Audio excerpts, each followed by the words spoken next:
vai em busca dessa moça. Por certo, em cima de uma carroça, porque o texto não define, apenas diz que ele e seu pai estão descendo, a sua mãe estão descendo, mas depois vai ficar bem claro esta condição de que eles estão em cima de um meio de transporte. Por certo, uma carroça puxada por um animal, e sobre ela o pai e a mãe e o Sansão no meio, garotão no meio. E eles estão indo e chegam a este lugar onde a Bíblia diz que eram as vinhas, as terras de Tímina. Tímina era uma região, como temos aqui a região oeste do estado do Paraná, por exemplo. Tímina era essa região, ou uma região. Nessa região, a Bíblia diz que existiam vinhas. Olha o que diz o versículo de número 5. E chegando às vinhas, está no plural, as vinhas de Tímina. Então tinha mais do que uma. Por que tinha mais do que uma? Porque era uma região onde se cultivavam muitas vinhas. E você sabe que não é em todos os lugares que produz boas uvas, não é em todos os lugares que a vinha prospera.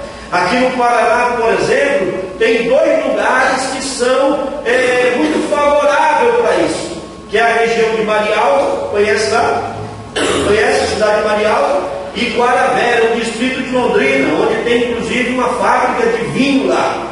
E aqui no sul alguns lugares, mas vão montando a relevância, mas em quantidade, tanto que Marialva, por exemplo, é a capital da uva fina, né?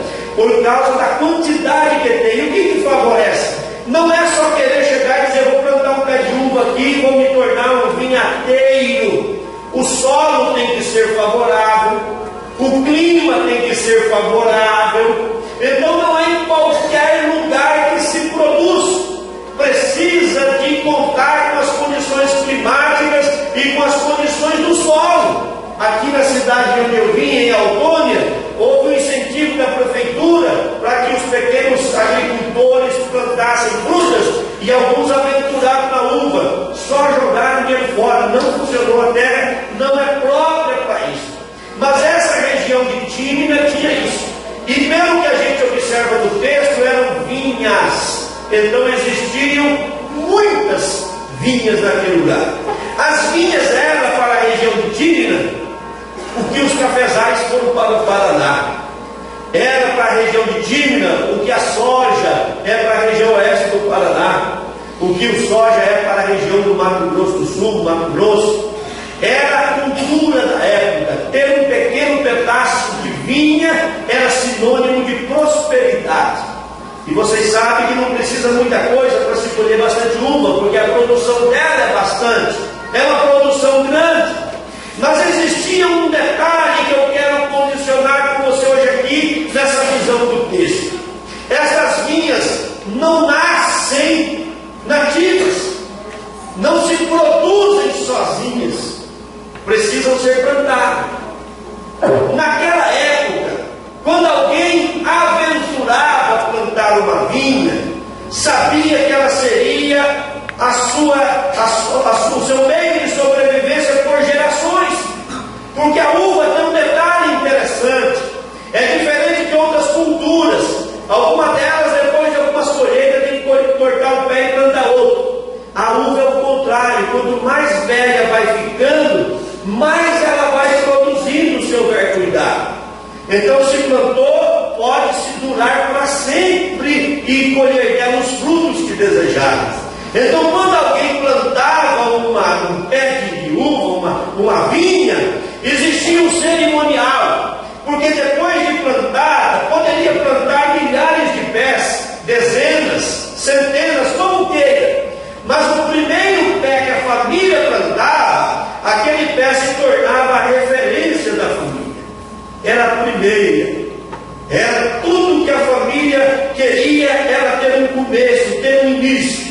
Iniciava com aquele primeiro pé. Teria outros iguais, mas aquele primeiro era o começo de tudo. Então, se usava ou cercava, se a vinha era muito grande, se usava cercado, cercava de pedras, para que aquele pé, a referência, fosse mantida intacta. Mas se a vinha tivesse condição, a família tivesse condição, até durava toda a sua plantação.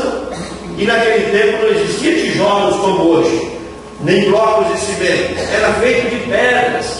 Então cercava toda a vinha para impedir que alguém entrasse e roubar, mas principalmente impedir que os animais entrassem lá. Lá em Cantares há uma referência onde a Bíblia diz assim: apanhai-me as raposas, sim, as raposinhas, porque elas fazem mal às vinhas, porque as vinhas estão em flor. Só que a raposa não come flor de uva, mas elas causam estrago.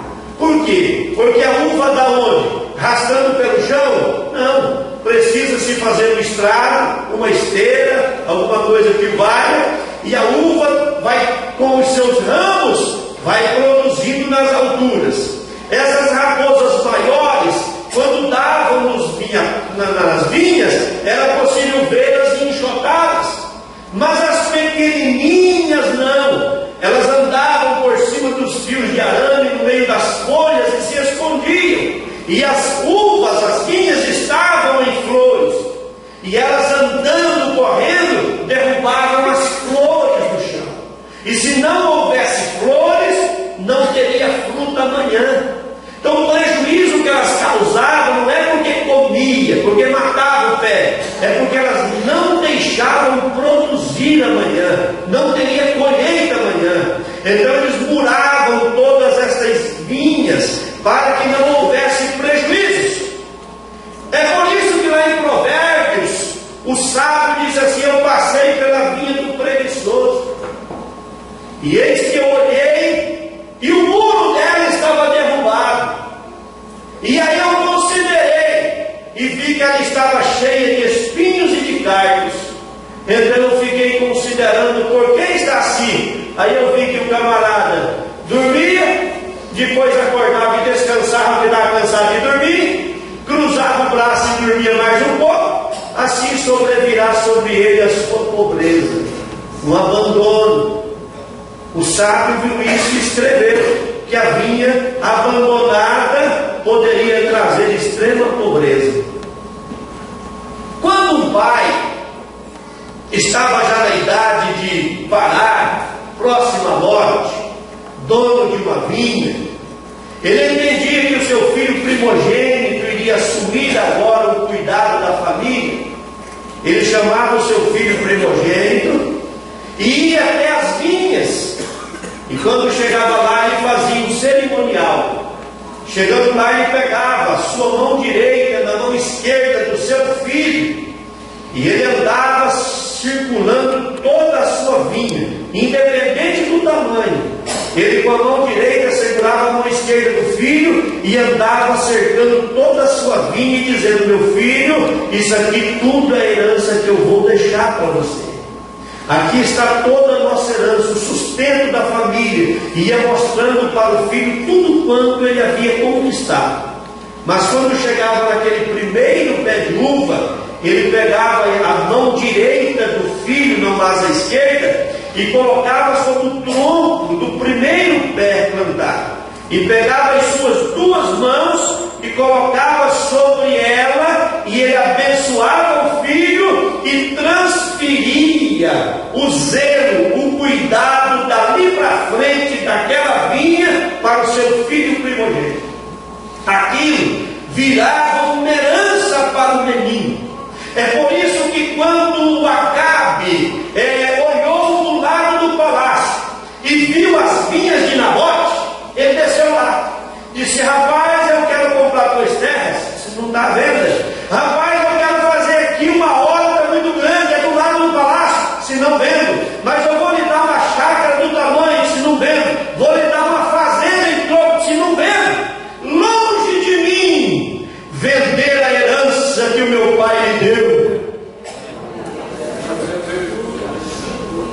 Longe de mim abrir mão da herança que o meu pai lhe deu. Pois foram lá e mataram ele, mas ele não vendeu. Mataram, mas ele não abriu mão, porque era uma herança do pai. O pai tinha dado isso em herança para ele. A responsabilidade era dele.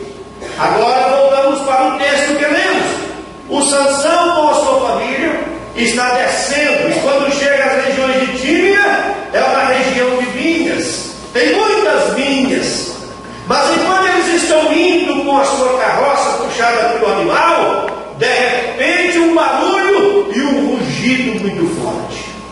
O leão se posiciona na frente da carroça.